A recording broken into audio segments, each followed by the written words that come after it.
Kolkata rape और murder case के बाद पश्चिम बंगाल में लोगों में भारी गुस्सा है, भारी रोष है और आज ममता सरकार के खिलाफ कोलकाता में बड़ा मार्च निकालने की तैयारी भी है।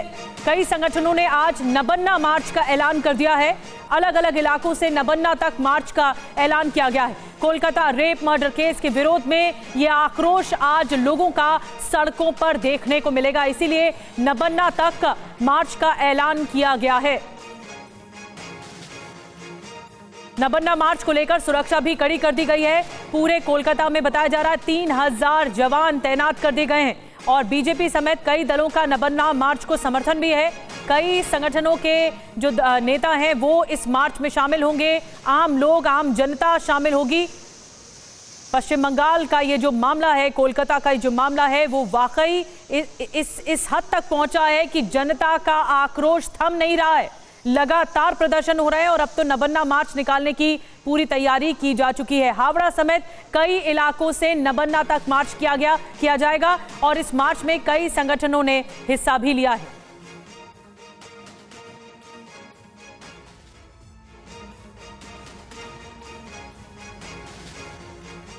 और आज नबन्ना का घेराव करने के लिए चार तरफ से रैलियां पहुंचेंगी। आपको पहली रैली के बारे में बताते हैं, ये कहां से कहां तक पहुंचेगी। हावड़ा मैदान से नबन्ना तक ये रैली पहुंचेगी। वहीं दूसरी रैली जो आपको बता रहे हैं सतरागाछी से नबन्ना तक जाएगी। तीसरी रैली जो जाएगी वो कॉलेज स्क्वायर से नबन्ना तक पहुंचेगी, यानी नबन्ना एक डेस्टिनेशन है और वहीं तक जाएगी सभी रैलियां। चौथी रैली आपको बता दें हेस्टिंग से नबन्ना तक जाएगी। ये चार रैलियों के बारे में आपको जानकारी दे रहे हैं, कौन कौन सी लोकेशन से ये शुरू होंगी और कहां तक ये पहुंचेंगी। और जो जहां पर जाना है सभी रैलियों को वो नबन्ना है। इसी इलाके पर जाकर न्याय की मांग की जाएगी इस केस में। और हमारे साथ और ज्यादा जानकारी के लिए इस वक्त कुमार कुंदन जुड़ गए हैं और साथ में हमारे साथ रविशंकर दत्ता भी जुड़ गए हैं। कुमार कुंदन, मैं सबसे पहले आपके पास आ रही हूँ। आज की जो ऐलान किया गया है नबन्ना मार्च का, उसके बारे में क्या जानकारी मिल रही है? सुरक्षा कितनी की गई है पूरे कोलकाता में? कुंदन से हमारा संपर्क टूटा है, उनके पास चलेंगे, लेकिन रविशंकर दत्ता भी हमारे साथ मौजूद है। रविशंकर दत्ता, इस नबन्ना मार्च से जुड़ी क्या क्या जानकारी आपके पास है?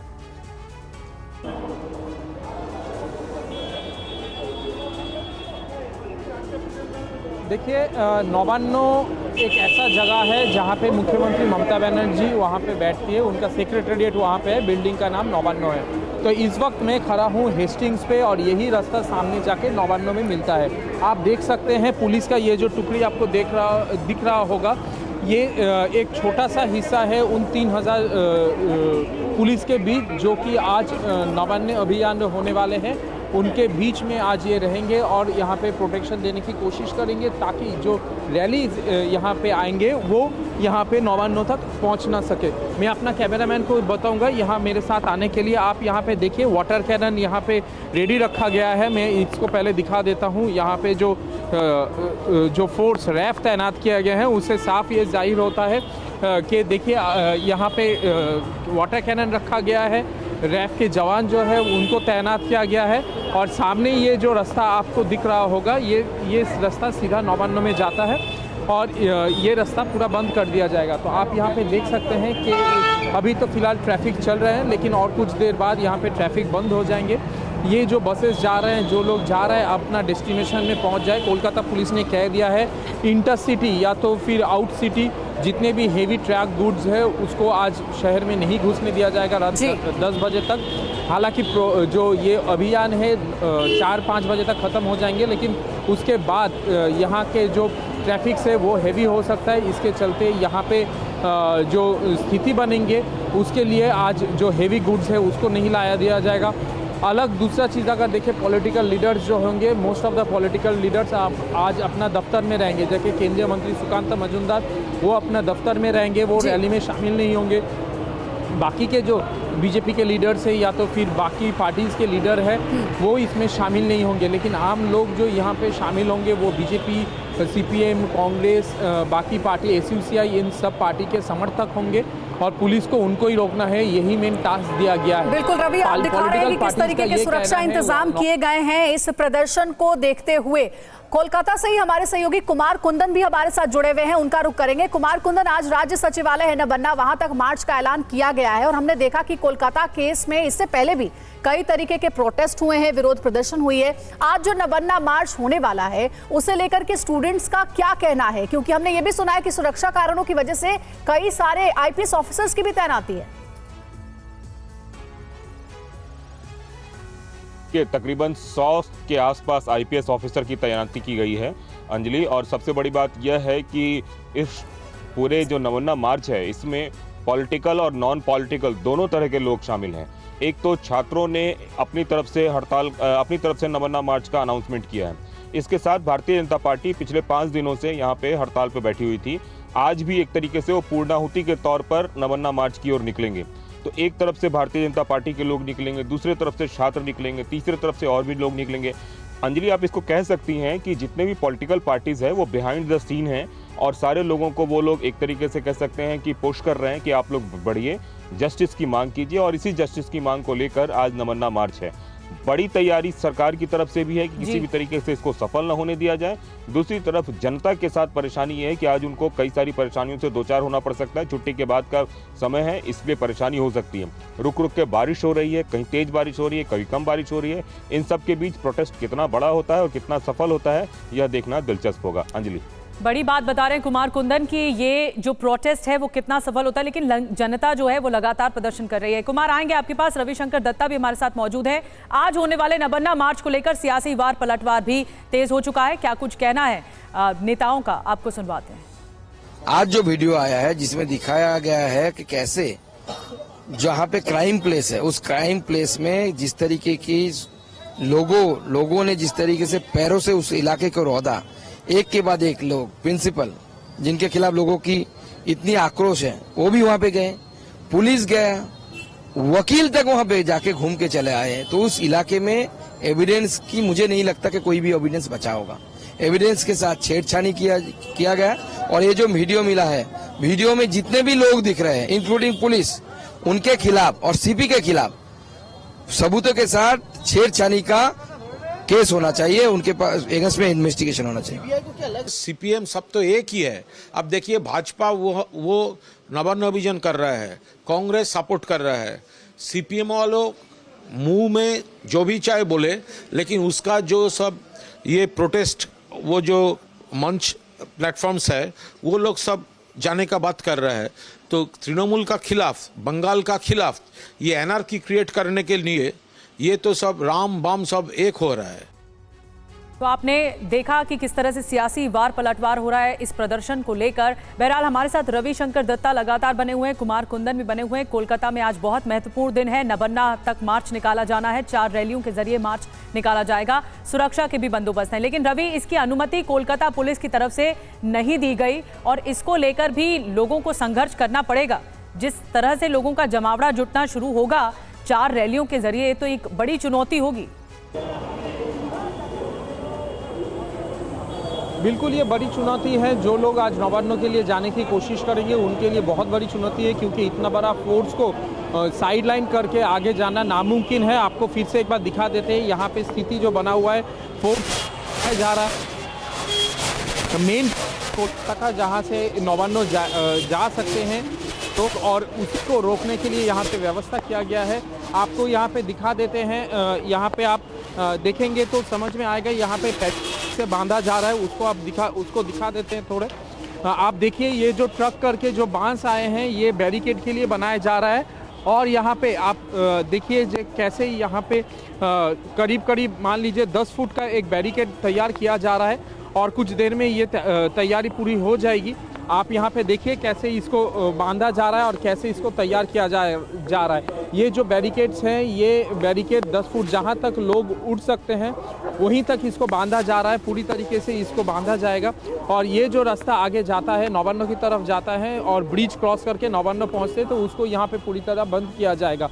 दूसरी तरफ हमने आपको दिखाया कि पुलिस कैसे यहाँ पे खड़े हैं और ये पुलिस यहाँ पे यही कोशिश करेंगे अपना सेफगार्ड करते हुए कि यहाँ पे जो लोग हैं आगे ना पहुँच सके। आपको एक बार दिखा देते हैं, ये जो बिल्डिंग आपको दिख रहा होगा रेंट ऑफिस स्पेस बोल के जो लिखा हुआ है, ये बीजेपी का एक दफ्तर है। यहाँ से लोग निकलेंगे और इसी को रोकने के लिए यहाँ पे मेन पॉइंट रखा गया है। जैसे कुमार कुंदन जी हावड़ा मैदान पे है, मैं हूँ हेस्टिंग्स पे, वो दोनों पॉइंट है जहाँ पे लोग सबसे ज़्यादा इकट्ठे होंगे आगे जाने के लिए। तो ये जो लोग यहाँ पे खड़े हैं हाथ में अपना स्टिक लिए हुए और मिचिल पुलिस भी खड़ी है यहाँ पे, तो इनका ड्यूटी यही है कि लोग यहाँ पे जो आएंगे उनको रोकना, ताकि वो बैरिकेड तोड़ के नवान्नों तक नहीं पहुँच सके। आप देख सकते हैं हर किसी के हाथ में यहाँ पे सेफ गार्ड जैकेट्स है और यहाँ पे लाठी है। ट्रैफिक जिसका बात तो हर कदम उठाया जा रहा है एहतियात के तौर पर। बहुत महत्वपूर्ण तस्वीरें दिखा रहे हैं रविशंकर दत्ता। 3000 पुलिसकर्मी तैनात हैं पूरे कोलकाता में। हेस्टिंग से, ये हेस्टिंग इलाका है जहां से रविशंकर दत्ता बता रहे हैं, हावड़ा से कुमार कुंदन बता रहे थे, दोनों नजर बनाकर रखे हुए हैं। और बहुत बड़ी चुनौती है कि आज के मार्च को लेकर पुलिस किस तरह से संभालती है कानून व्यवस्था कोलकाता की। बहुत बहुत शुक्रिया। और वहीं पश्चिम बंगाल सरकार के दुर्गा पूजा अनुदान को कई पूजा समितियों ने ठुकरा दिया है। समितियों ने कहा है कि उन्होंने डॉक्टर बेटी की रेप के बाद निर्मम हत्या से आहत होकर यह फैसला किया है। ये कैंडल लाइट जली है डॉक्टर बेटी के साथ हुई दरिंदगी के खिलाफ पश्चिम बंगाल में शांति और महिलाओं की सुरक्षा व्यवस्था की मांग को लेकर। हुगली में हुए इस प्रदर्शन में भद्रकाली पूजा समिति समेत 2 क्लब के लोग शामिल हुए, जिन्होंने प्रशासन को एक लिखित ज्ञापन देकर मुख्यमंत्री ममता बनर्जी की ओर से प्रस्तावित 85,000 रुपए के अनुदान को ठुकरा दिया है। उत्तरपाड़ा की कई दुर्गा पूजा समितियों ने इस फैसले का स्वागत किया है। মার্জিক্যাল হসপিটালে যে নির্মম কাণ্ড হয়েছে এবং পৈশাচিক অত্যাচার হয়েছে তার উপরে সেই কাণ্ডের প্রতিবাদে আমরা এই সরকারি যে অনুদানটা নেওয়ার আমরা প্রতি বছর নিয়ে থাকি। इधर मुर्शिदाबाद की लालगुला सार्वजनिक श्री दुर्गोत्सव महिला समिति ने भी सरकारी अनुदान लेने से इनकार कर दिया है। सोशल मीडिया के जरिए ये संदेश प्रशासन तक पहुंचाया है। যা শুনলে দেখলে গা শিউরে ওঠে এরকম একটা ঘটনা, সেই ঘটনার পরিপ্রেক্ষিতে আমাদের এই সিদ্ধান্ত নিতে আমরা বাধ্য হয়েছি। और महाराष्ट्र से इस वक्त एक बड़ी खबर आ रही है। महाराष्ट्र के रत्नागिरी में 19 साल की नर्सिंग की छात्रा के साथ रेप की घटना हुई है। पीड़ित ने घर जाने के लिए ऑटो लिया था। ऑटो वाले ने पानी पिलाने के बहाने पीड़ित को पानी में कुछ मिला कर दिया, जिससे पीड़ित बेहोश हो गई। जिसके बाद ऑटो ड्राइवर ने पीड़िता को एक सुनसान जगह पर ले जाकर रेप किया। जानकारी के मुताबिक घटना कल की बताई जा रही है। पुलिस मामले की जांच कर रही है और इस घटना के बारे में और ज्यादा जानकारी राजीव सिंह दे रहे हैं। जी राजीव। देखिए, कल इस मामले इस पूरे प्रकरण की जानकारी सामने आई, उसके बाद में पुलिस इस पूरे मामले को इन्वेस्टिगेट कर रही है और जो पीड़ित लड़की है उसे अस्पताल में भर्ती कराया गया है, उसका ट्रीटमेंट चल रहा है। पीड़िता ने अपने बयान में बताया कि दरअसल उसने एक ऑटो पकड़ी थी और ऑटो ड्राइवर ने उसे पानी पिलाने के बहाने कोई नशीली चीजें पानी में मिला के पिला दी, जिसके बाद जो बेहोश हो गई। उसके बाद उसे एक सुनसान निर्जन जगह पर लेकर जाया गया और वहां पर उसके साथ में दुष्कर्म किया गया। बाद में पीड़िता जब होश में आई उसके बाद उसने जो है पुलिस थाने में जाकर इस पूरे मामले की शिकायत दर्ज की और कल रत्नागिरी में इस पूरे मामले में जो मेडिकल की तमाम स्टूडेंट थी, नर्सेस थी, उन्होंने भी इस प्रदर्शन किया है और सरकार से इस पूरे मामले में कार्रवाई की मांग की है। फिलहाल पुलिस अभी इस पूरे मामले में ज्यादा कुछ बोलने को तैयार नहीं है, लेकिन इस घटना से कहीं ना कहीं जो मेडिकल स्टाफ है उनके अंदर जरूर गुस्सा और नाराजगी देखने को मिल रहा है। बहुत बहुत धन्यवाद राजीव जानकारी देने के लिए। और अब बात जम्मू कश्मीर विधानसभा चुनाव की। उम्मीदवारों को लेकर बीजेपी में कल घमासान दिखा। वहीं कांग्रेस और नेशनल कॉन्फ्रेंस के बीच सीट बंटवारे को लेकर अब सहमति बन गई है, लेकिन साझा घोषणा पत्र पर बात अटक गई है। तस्वीरें बीजेपी के जम्मू ऑफिस की हैं। टिकटों के ऐलान से बीजेपी के कुछ कार्यकर्ता भड़क गए। नाराज कार्यकर्ताओं ने जमकर नारेबाजी की। बीजेपी ने तीनों चरणों के चुनाव के लिए कुल 44 उम्मीदवारों की सूची जारी की गई थी, जिसमें पहले चरण के लिए 16, दूसरे चरण के लिए 10 और तीसरे चरण के लिए 19 उम्मीदवारों के नाम थे। बाद में दूसरे और तीसरे चरण के लिए जारी उम्मीदवारों की सूची वापस ले ली गई और फिर सिर्फ पहले चरण के लिए 15 उम्मीदवारों के नामों की पहली सूची जारी की गई। इधर विपक्षी गठबंधन ने भी अपने सीट बंटवारे किए हैं, जिसके मुताबिक कांग्रेस 32, जम्मू कश्मीर नेशनल कॉन्फ्रेंस 50 सीटें, Jammu Kashmir panthers party 1 seat और CPIM 1 सीट पर चुनाव लड़ेगी। वहीं 6 सीटों पर दोस्ताना मुकाबला होगा। We did not discuss our manifesto with Congress and nor have we asked Congress what they are going to include in their manifesto. Every political party have their own programs, their own manifesto, their own promises. We have our own promises, our own manifesto. When we are forming the government, there will be a common minimum program.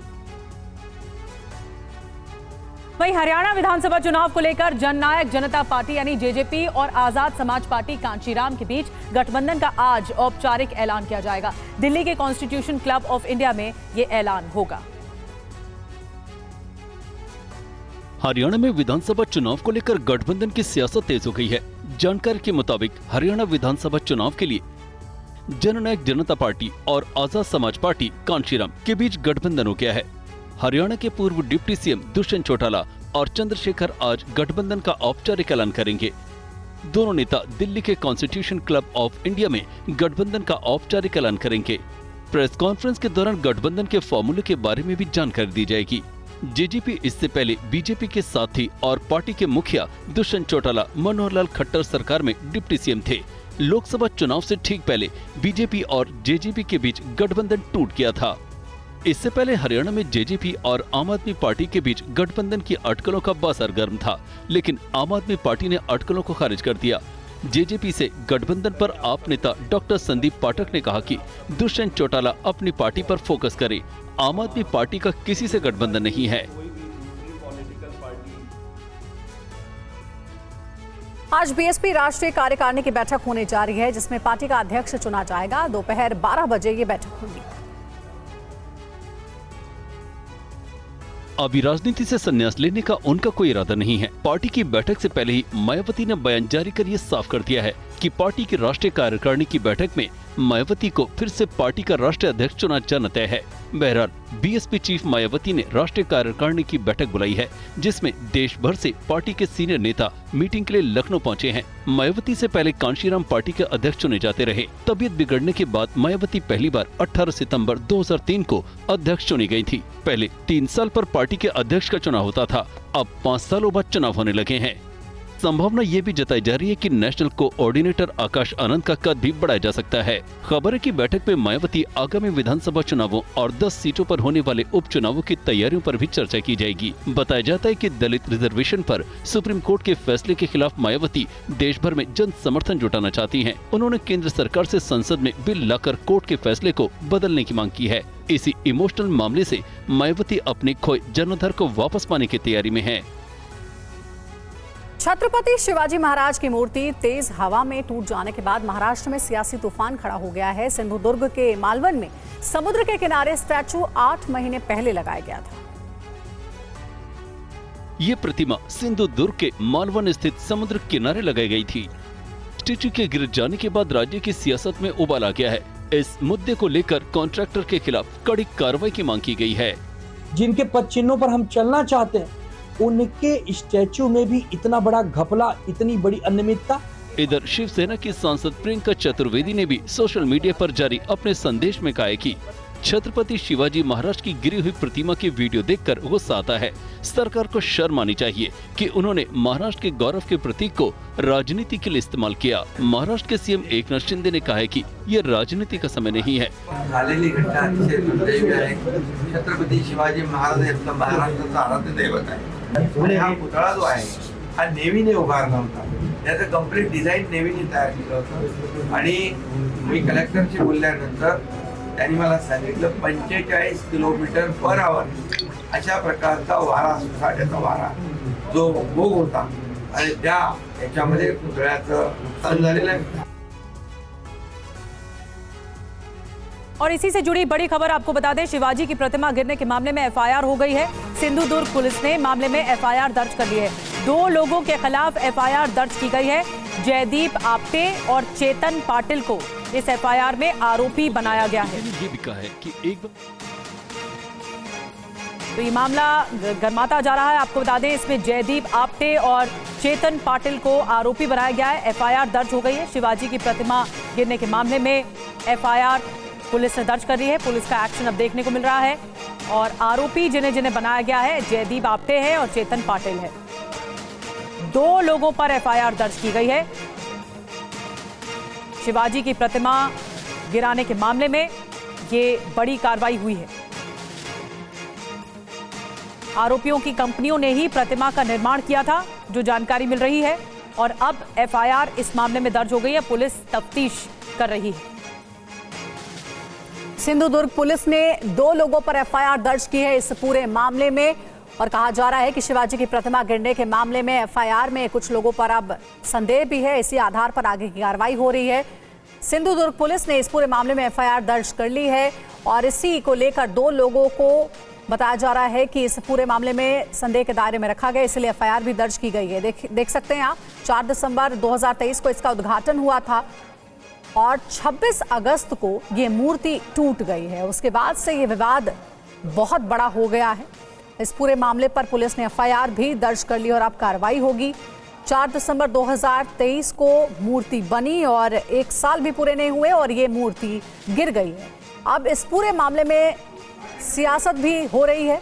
इस पूरे मामले को लेकर लगातार बयानबाजी सामने आ रही है। सिंधुदुर्ग में शिवाजी की प्रतिमा ढहने के मामले में पुलिस अब एक्शन के मोड में भी सामने आ गई है। 2 लोगों के नाम सामने आ रहे हैं, जयदीप आप्टे और चेतन पाटिल। इन दोनों के खिलाफ एफआईआर दर्ज की गई है। आरोपियों की कंपनी ने ही प्रतिमा का निर्माण किया था और 1 साल भी नहीं हुए इस प्रतिमा को बने हुए ये प्रतिमा टूट गई। 26 अगस्त को ये मूर्ति टूट गई है।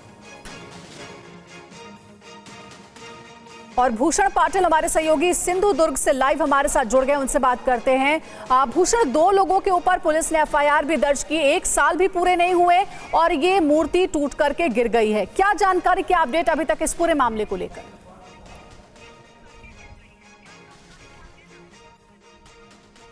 देखिए, मालवन के राजकोट किले में ये छत्रपति शिवाजी महाराज जी का स्टैचू जो है वो खड़ा किया गया था। 8 महीने पहले ये स्टैचू जो है वो खड़ा किया गया था, लेकिन हम देख सकते हैं कल भारी बारिश और तेज़ हवा के कारण ये स्टैचू जो है वो गिरा है और आश्चर्य व्यक्त हो रहा है क्योंकि 8 महीने पहले ये स्टैचू खड़ा किया गया था। अब ये सब घटना के कारण 2 लोगों पे एफआईआर भी दर्ज किया गया है और जो संबंधित जो कोई लोग हैं उन पर, वो कॉन्ट्रैक्टर हो या और भी जो कोई संबंधित है उन पर अभी एफआईआर दर्ज करने की कार्रवाई जो है वो शुरू की गई है। आज नौदल के कुछ अधिकारी भी यहाँ आने की संभावना है। वो यहाँ सब परिस्थिति की जांच करेंगे, किस वजह से ये सब हुआ है। हालांकि मालवन का जो पीडब्ल्यूडी विभाग है वो नेवी के ऊपर ये सब ब्लेम कर रहा है क्योंकि उनका दावा है कि पीडब्ल्यूडी का दावा है कि इस स्टैचू का जो कुछ खराबी हुई थी स्टैचू में, उसकी जानकारी 20 अगस्त को ही नौदल को दी गई थी, लेकिन उस पर ध्यान नहीं दिया गया और इसी के कारण ये सब हुआ है। अब आरोप प्रत्यारोप हो रहे हैं और इसी के कारण हम देख सकते हैं कि सियासत भी महाराष्ट्र की कोई गर्म हो चुकी है।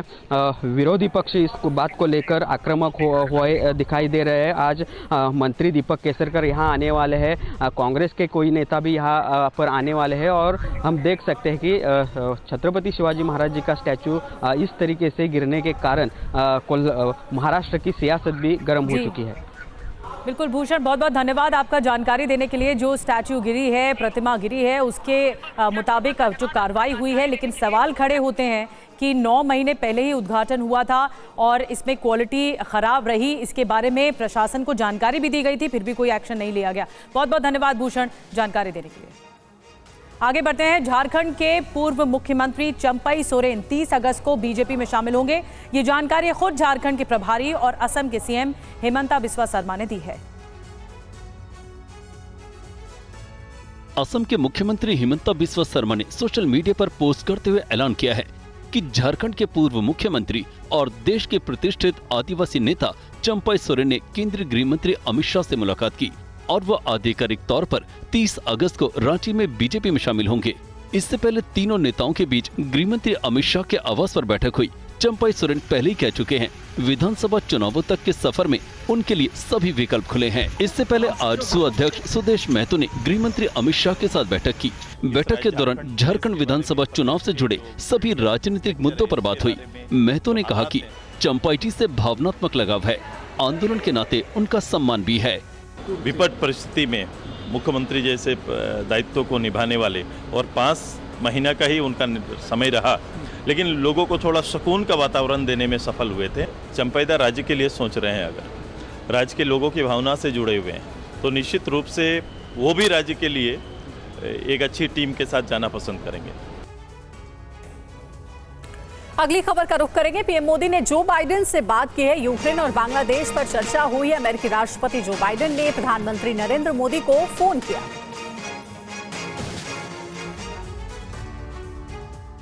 अमेरिका के राष्ट्रपति जो बाइडेन ने भारत के प्रधानमंत्री नरेंद्र मोदी को फोन करके वैश्विक मुद्दों पर बात की। पीएम और बाइडेन के बीच यूक्रेन और बांग्लादेश के हालात को लेकर बात हुई। बातचीत के दौरान पीएम मोदी ने राष्ट्रपति बाइडेन के साथ अपनी यूक्रेन यात्रा को लेकर चर्चा की। इस दौरान उन्होंने कहा कि भारत शांति और स्थिरता लाने के लिए पूरा सहयोग करने को तैयार है। इसके अलावा दोनों नेताओं के बीच बांग्लादेश के ताजा हालात को लेकर भी बात हुई। बातचीत में दोनों नेताओं ने बांग्लादेश में शांति बहाली, अल्पसंख्यकों खासकर हिंदुओं की सुरक्षा सुनिश्चित करने पर जोर दिया।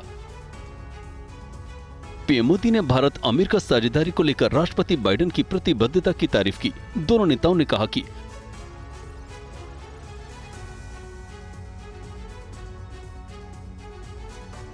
भारत अमेरिका साझेदारी का उद्देश्य दोनों देशों के लोगों के साथ साथ पूरी मानवता को लाभ पहुंचाना है।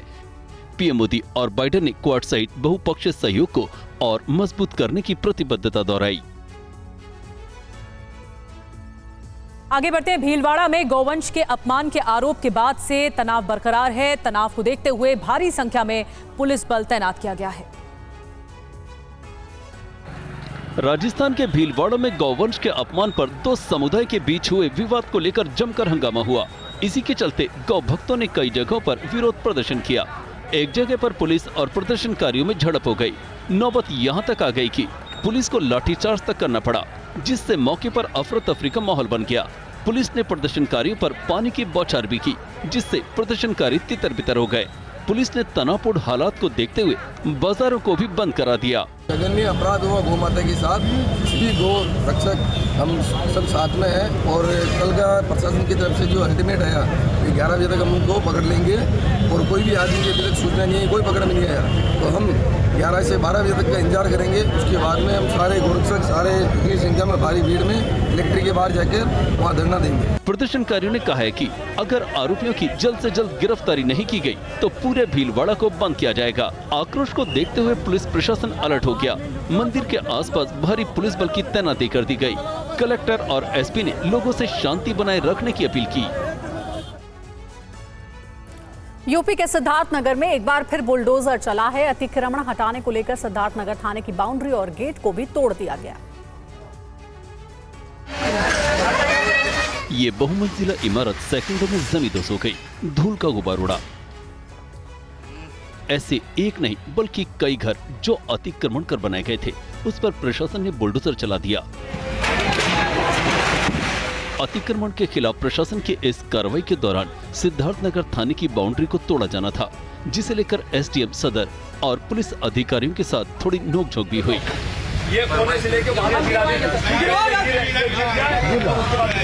सीओ सदर अरुण कांत सिंह का कहना था कि पहले तहसील की बाउंड्री टूटेगी, उसके बाद खजूरिया रोड पर स्थित थाने की।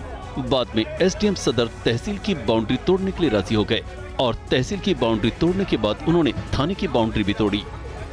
अधिकारियों के नोकझोंक का ये वीडियो सोशल मीडिया पर वायरल है। सिद्धार्थनगर के जिलाधिकारी के निर्देश पर नगर पालिका क्षेत्र में अतिक्रमण हटाओ अभियान चल रहा है। सिद्धार्थनगर थाने की बाउंड्री वॉल और गेट अतिक्रमण की जद में थे, जिस पर बुलडोजर चला दिया गया।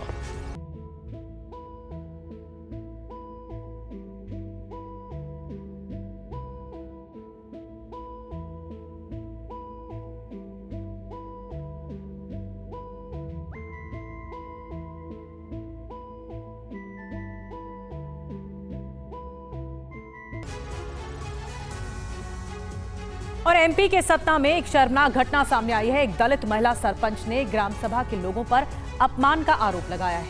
ये रिपोर्ट देखिए। उप सरपंच और सचिव दोनों कुर्सी पर बैठे हुए थे और उन दोनों के द्वारा यह कहा गया कि कुर्सी अपने घर से ला लो या फिर जमीन पर बैठ जाओ। मैं थोड़ी देर वहां पास खड़ी रही और जब यह अपमान मेरे से नहीं सहन हुआ तो मैं वहां से चली आई। सतना की ग्राम पंचायत अकोना की सरपंच हैं। उनकी आप बीती आपने सुनी। अब इसकी हकीकत को जाहिर करने वाली ये तस्वीर भी देखिए। तस्वीरों में देख सकते हैं कि दलित समाज से आने वाली सरपंच खड़ी हैं और ये दोनों उप सरपंच और सचिव कुर्सी से चिपके हैं। इन्हें न पद की चिंता है न ही महिला के सम्मान की। दलित सरपंच का आरोप है कि 15 अगस्त को सरपंच श्रद्धा सिंह को ग्राम पंचायत में ध्वजारोहण करने से भी रोका गया और उसके बाद 17 अगस्त को बुलाई गई बैठक में अपमानित किया गया। लेकिन मुझे यहाँ सचिव और उप सरपंच द्वारा अपमान किया जा रहा है। स्वतंत्रता दिवस में भी मुझे ध्वजारोहण नहीं करने दिया। ये मामला अब जाकर सामने आया है। महिला सरपंच श्रद्धा सिंह ने पंचायत एवं ग्रामीण मंत्री से भी अपने अपमान की शिकायत की है।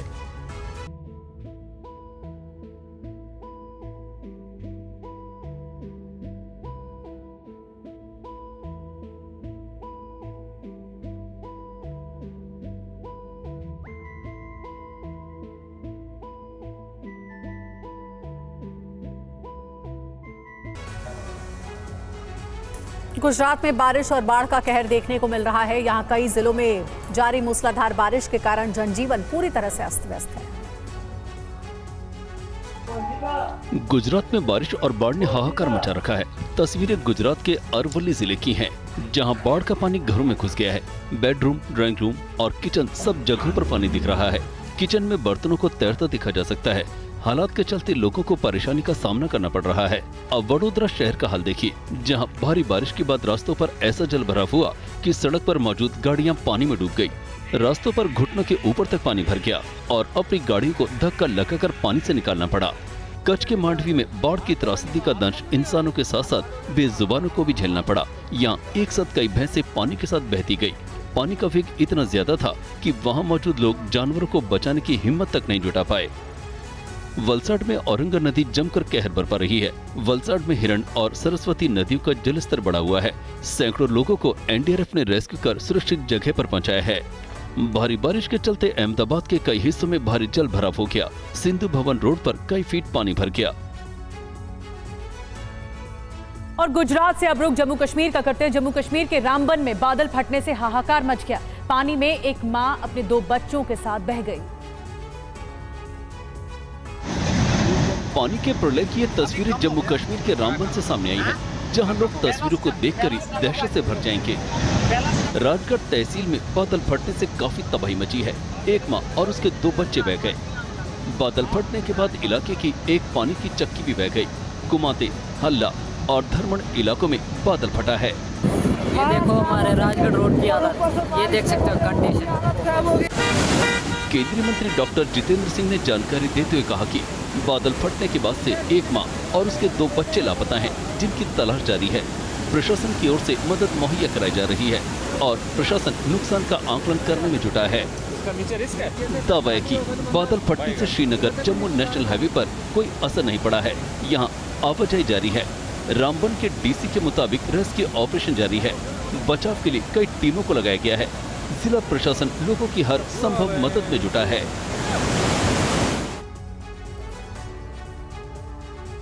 राजस्थान के नागौर में एक युवक के लूणी नदी में बहने का वीडियो वायरल हो रहा है। बताया जा रहा है कि बजरी की चोरी के दौरान ये हादसा हुआ।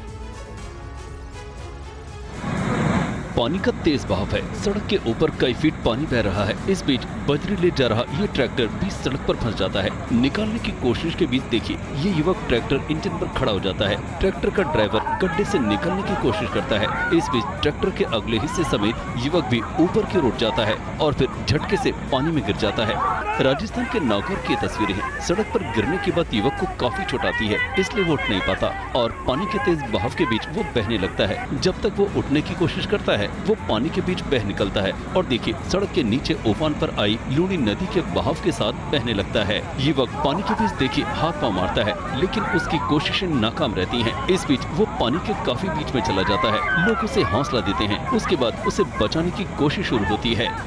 बताया जाता है कि युवक को लोगों ने काफी कोशिश के बाद बचा लिया। बताया जाता है कि राजस्थान के नागौर के रियामंडी क्षेत्र में धड़ल्ले से बजरी का अवैध खनन हो रहा है। जान जोखिम में डालकर बजरी की चोरी की जा रही है। ये घटना भी उसी दौरान हुई जिसका वीडियो वायरल है। वहीं यूपी की बात करें तो यूपी के सीतापुर में 1 दर्जन से ज्यादा गांव बाढ़ की चपेट में हैं, जिनकी मदद के लिए रेस्क्यू ऑपरेशन चलाया जा रहा है। बाढ़ की विभीषिका की ये तस्वीरें यूपी की राजधानी लखनऊ से सटे सीतापुर जिले की हैं, जहां शारदा नहर कटने से हाहाकार मच गया। अचानक सड़क धंसने की वजह से नहर का पानी रिहायशी इलाकों की ओर मुड़ गया और कई घरों में भर गया। नहर के कटाव के कारण कई पेड़ उखड़ गए। आसपास के इलाकों की खेती पूरी तरह से तबाह हो गई है। हजारों हेक्टेयर की फसल डूब गई है। शारदा नहर का पानी गांव में घुस गया है, जिसकी वजह से ग्रामीणों की बड़ी आबादी दहशत में है।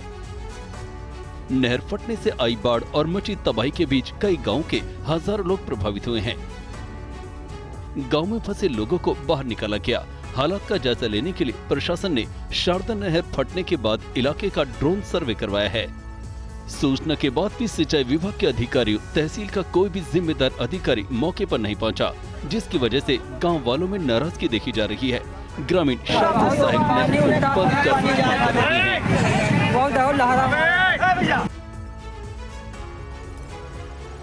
और अब बढ़ते हैं आगे, बात करेंगे जंग के मैदान से आ रही खबरों की। कीव, ओडेसा और खार्किव में रूस का हमला हुआ है। क्रूज मिसाइलों से यूक्रेन के शहरों पर स्ट्राइक की गई। मिसाइल हमले में दर्जनों इमारतें भी तबाह हो गई हैं।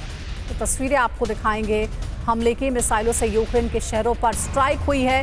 कई इमारतों को भी नुकसान पहुंचा है। इस हमले में कई इमारतें तबाह हो गई हैं। देखिए कितना जोरदार यह हमला था। चारों तरफ धुएं का गुबार नजर आ रहा है। कई बिल्डिंग्स में आग लग गई।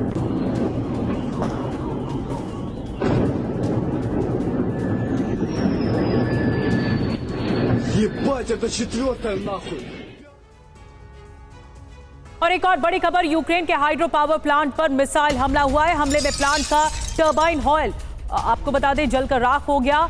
राजधानी कीव में हुए इस हादसे में 4 की मौत हुई है। टरबाइन हॉल बताया जा रहा है जहां पर यह अटैक हुआ है। जो हमला हुआ उसमें 4 लोगों की मौत भी बताई जा रही है। राजधानी कीव पर अटैक हुआ है। रीसेंट अटैक है ये, जो तस्वीरें आपको दिखा रहे हैं। ये पूरा का पूरा हॉल, टरबाइन हॉल, जलकर राख हो गया।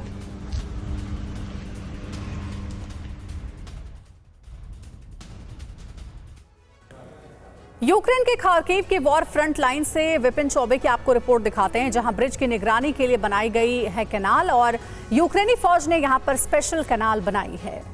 हम खार्किव के बिल्कुल फ्रंट लाइन के इलाके में मौजूद हैं। सुरक्षा कारणों से हम आपको उस जगह का नाम डिस्क्लोज नहीं कर सकते, लेकिन हम वोल्चांस्क के आगे हैं। ये वो इलाका है जहां से 3 किलोमीटर आगे रशिया की टेरिटरी शुरू होती है और यहीं पर एक बड़ी नदी बहती है। उस नदी के ऊपर के ब्रिज को रशियन फोर्सेस ने तोड़ दिया था, जिसके बाद ये चेक पोस्ट बनाई गई है और यहाँ से अब उस ब्रिज की निगरानी की जाती है। इस तरह के कैनाल्स के अंदर देखिए रशियन फौजें यहाँ पर आई थी और यूक्रेनी फौज ने अपने बचने के लिए इसको बनाया था। आप देख सकते हैं इसी तरह से उतरते हुए इस इलाके में होते हुए यहाँ से फौजें अपने लिए बंकर बनाई हुई हैं। इन्हीं बंकरों का सहारा लेकर, यहीं से ओट लेकर यहाँ पर आपको सामने वो ब्रिज नजर आएगा। और अगर पॉसिबल है वीरेंद्र तो आप उस साइड जाइएगा। देखिए यहाँ से मोर्चा लेती हैं फौजें, यहाँ से ये देखिए इस तरह से यहाँ से फौजें मोर्चा लेती हैं और सामने की तरफ इसी ब्रिज तक रशियन फोर्सेस आई थी और यहाँ से निशाना बनाया गया था उनको, यहीं से भगाने में कामयाबी हासिल हुई थी। इसके अलावा अपने बचने के लिए इस तरह के बोरों में जो रेत है और मिट्टी है उसको भरकर काम चला जाता। और अब आपको हम दिखा रहे हैं, देखिए कैसे इस तरह के छोटे छोटे नाले बनाए गए हैं और इन नालों के जरिए फोर्सेस यहाँ पर अपने बंकर तक पहुँचते हैं। ये देखिए ऐसे इधर से होते हुए अब बहुत बचकर आइएगा वीरेंद्र, और माइंस का भी खतरा है तो थोड़ा ध्यान रखिएगा। और ये देखिए ये तमाम वो इलाका, वो ब्रिज आपको नजर आएगा जहां पर फोर्सेस हैं। और वहीं एक और बड़ी खबर खार्किव से। खार्किव के फ्रंटलाइन पर उस पुल तक भी TV9 की टीम पहुंच चुकी है जिसे तोड़कर यूक्रेन ने रूस को खार्किव में घुसने से रोका था। दुश्मन को चकमा दे पाने में पूरी तरह से सक्षम है वो इलाका हम आपको दिखा रहे हैं। और ये घुप अंधेरे के बीच में, और एक बार पॉसिबल हो तो लाइट लगाइए क्योंकि अंदर आपको तस्वीरें नजर नहीं आएंगे वीरेंद्र। और फिर हम आपको उस ब्रिज की तस्वीर दिखाएंगे जिस ब्रिज को रशियन फोर्सेस ने तोड़ दिया था संभवतः, और उसके बाद फोर्सेस इधर नहीं आ पाई थी। देखिए हम आपको अब अंदर की तस्वीर, ओ माय गॉड, अंदर आओ अंदर आओ अंदर आओ वीरेंद्र, अंदर आओ, जल्दी आओ, जल्दी अंदर आओ, छिपो छिपो छिपो छिपो छिपो।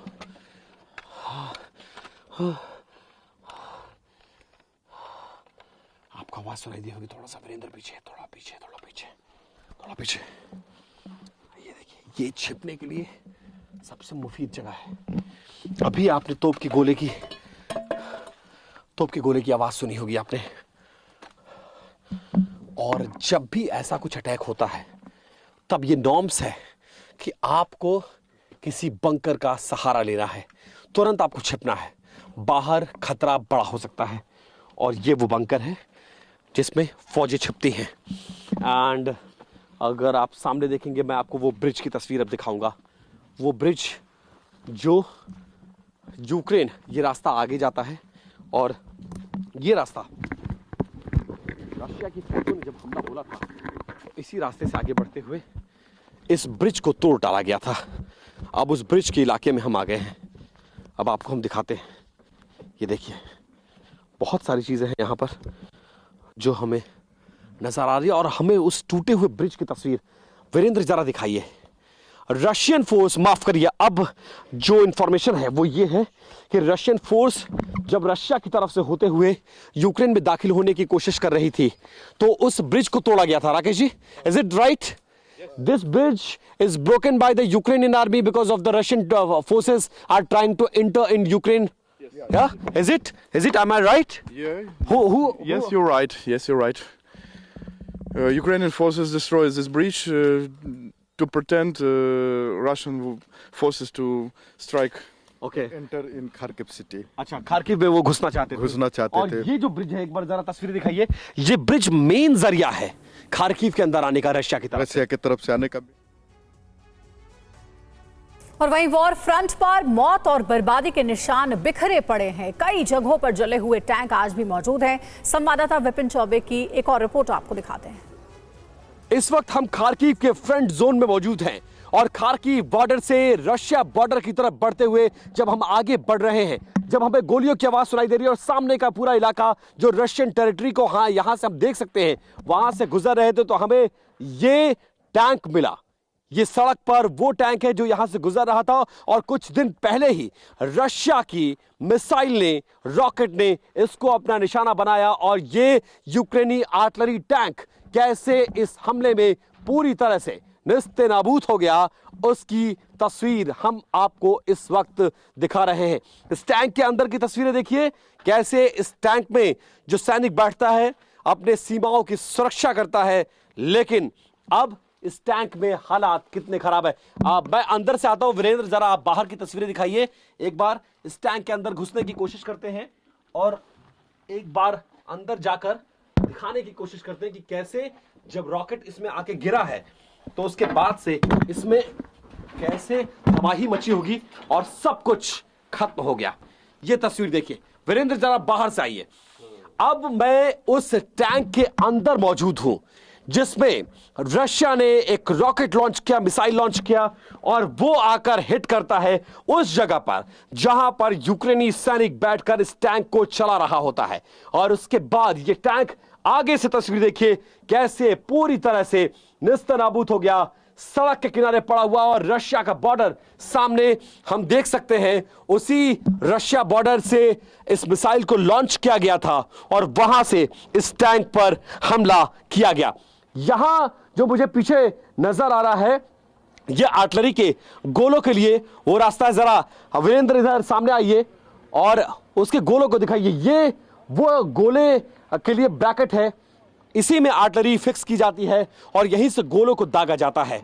और इस वक्त यूक्रेनी फौज यहां से सामने से गुजर रही है, जो ये देखने और जानने के लिए रुकी थी कि हम शूट क्या कर रहे हैं। सामने से वो रॉकेट आया और इधर से गुजर रहे इस टैंक को अपना निशाना बनाता है, जिसमें ये पूरी तरह से टैंक खत्म हो जाता है।